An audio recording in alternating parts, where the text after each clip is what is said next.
my name's Goodis. I'm a freelance photographer based in Vancouver, British Columbia, Canada. So this is the first backstory of 2025, and this backstory is going to feature one of my images of the Aurora Borealis I shot over Kits Beach, right here in Vancouver. So if you recall, leading up to May 11th, there was a lot of hype about the Aurora being visible here in Vancouver. We were having a lot more opportunities to see northern lights right in the city, which is pretty strange. I mean, I've been out there trying to see them multiple times, and I've seen maybe little glows, but really never seeing anything quite like this. But if you have an app, you can sort of predict it a little bit better, and a lot of people these days have the app, which is like a Northern Lights app, and it essentially will show you like red zones and green zones, and if it's in the red or high numbers, there's a much better possibility to actually see the Northern Lights right here in Vancouver. The downside is that obviously we have a lot of city lights, so light pollution makes the sky quite bright, and typically you just need a really dark sky to see stars and of course Northern Lights. But every once in a while, you know, the lights might be so bright that you can actually see them, more so with the camera, less with the naked eye. But in this case, you could potentially see them in a dark spot, but every once in a while you have this opportunity. So the backstory is that I was essentially working all day. I was using an app that predicts the possibility to see the Northern Lights, which was showing like some pretty high numbers, right? So you're looking for numbers that are above 5, so 5 to 8. Definitely some pretty high numbers that would say that, yeah, I mean, there's a really good possibility. And of course, I mean, the Northern Lights have been really hyped up, so a lot of people are going out to see them and everybody's talking about it. So that was like happening sort of like the week before. And there seemed to be a prediction that on May 11th, we would have the best opportunity to actually see the Northern Lights visible with the naked eye right here in Vancouver. So yeah, so I mean, I think as a photographer, you sort of have to go and check it out, right? Downside is that I was putting in like a 10-hour shift right before that. I was quite tired, and you know, obviously it's going to be a late night situation. So, you know, you check all the apps and you're like, I should just go, but it's sometimes really hard to go. So long story short, I was sitting on the couch. It was around 10 o'clock, and looking out the balcony, I could see what looked to be possibly a bit of a greenish glow above some of the buildings that were just outside facing north. So what I did was I grabbed my camera and a tripod and just snapped a couple shots right from the balcony, and sure enough, I could see that greenish glow better on the camera than with my eye.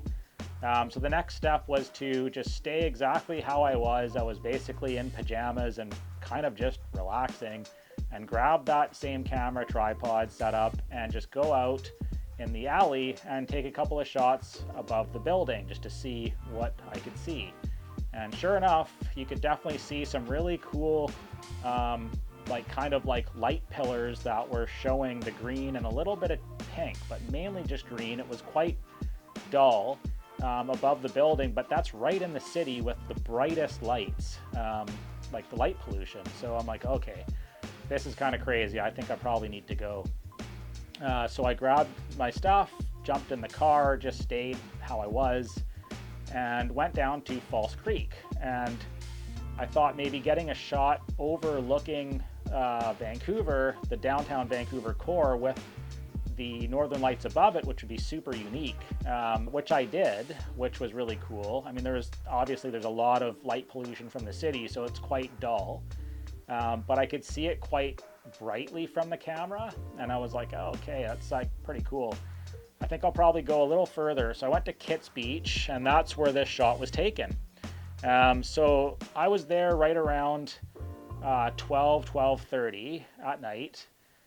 Surprisingly, not that many people, because I think a lot of people just tried to go a little further out, because I've had the experience at Spanish Banks that's further out, where you can't even find parking because people are just like in a frenzy trying to see the Northern Lights.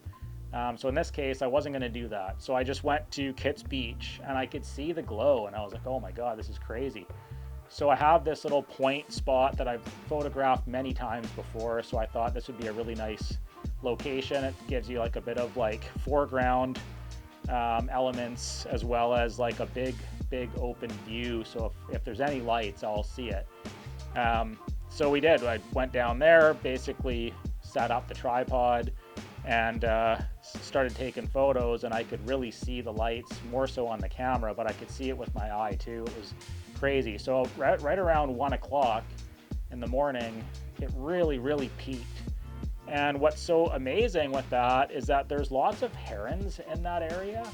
And of course, that heron that you can see right in the point there, he basically just flew down and he's looking for food, and he's, as herons are, they're super still. And I was able to get a shot with the heron in there with one single exposure with the northern lights at peak above the heron, above the point. And I grabbed that frame and that shot, and I couldn't believe it. Actually, I could see it pretty well, almost like this on the back of the camera. I don't do a whole lot of editing, just a little bit. So I was just like kind of blown away. So that's how I got that shot. I think it's a once in a lifetime shot. I don't think that's going to happen again. I mean, it's very unlikely to have northern lights so visible right here in Vancouver, especially right off Kits Beach. And then of course having the heron there and not a lot of people, so I was able to, really just have that moment. Don't expect that to happen again. So super cool shot. May 11th, 2024. And I will now talk to you a little bit about what I used to get that shot and the specs for that shot. So firstly, I used the Nikon D750, which is like an old DSLR, but it's a really good camera for high ISO photography or night sky photography. It's really well known for it. It's just a really robust camera that has a super clean high ISO. Even though it's not a super high ISO, like it maxes out around 12,000, it's still really good. So really nice camera for that. So I used the Nikon D750, and my go-to lens for any night sky photography, stars or Milky Way, or in this case the Aurora, when I want like a wide angle shot, is the Nikon 20mm prime, and it's an F1.8. So just a really fast wide angle lens and really sharp. So that's the setup that I always grab when I'm going to be shooting like stars, Milky Way, Aurora, that kind of stuff. That's the shot, or that's the setup, I should say, that I always kind of just grab. So that's the set, and I always have a tripod. All these exposures are going to be quite long, so you have to have a nice sturdy tripod with that one.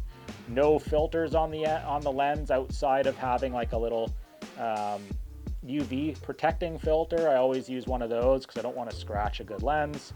But otherwise, any other filters tend to darken the image and add more time. And I want a fast exposure as fast as I can, especially with that heron. Otherwise, any longer than a few seconds, it's probably going to end up moving around, right? So that's how that's the gear that I used to make that image. And I basically shot it at 5 seconds. So the shutter speed was 5 seconds. I shot it at f2.5. The f1.8, although one stop faster, tends to be a bit soft. So just stopping down to like f2 or f2.5, it's just really sharp. So I shot it at f2.5, and the ISO was 640. So ISO 640. So again, it's quite bright, and the northern lights, I've never really had the experience to shoot them before, but I was surprised how bright they were. So I didn't need like a super high ISO. So ISO 640 with the 5 second exposure at f2.5, just nailed the shot. Single image, no No merging, nothing like that, just a single frame and just a little bit of contrast, a bit of color saturation, and a little bit of sharpening. And that's all that I needed to edit that photo. And it was a really, really cool experience and one that I will never forget. So that's the Aurora Borealis above Kitts Beach with the heron in the shot. So there you go. That's the backstory of that one. Super fun, super awesome, really, really stoked. So if you like these types of backstories, please subscribe to the channel. Again, my name's Aaron Goodis. I'm a freelance photographer here in Vancouver, British Columbia. And if you're interested in learning a little bit more about how I create these images, just subscribe or just check out the videos when they come out. And I will see you again soon in the next one. Thanks.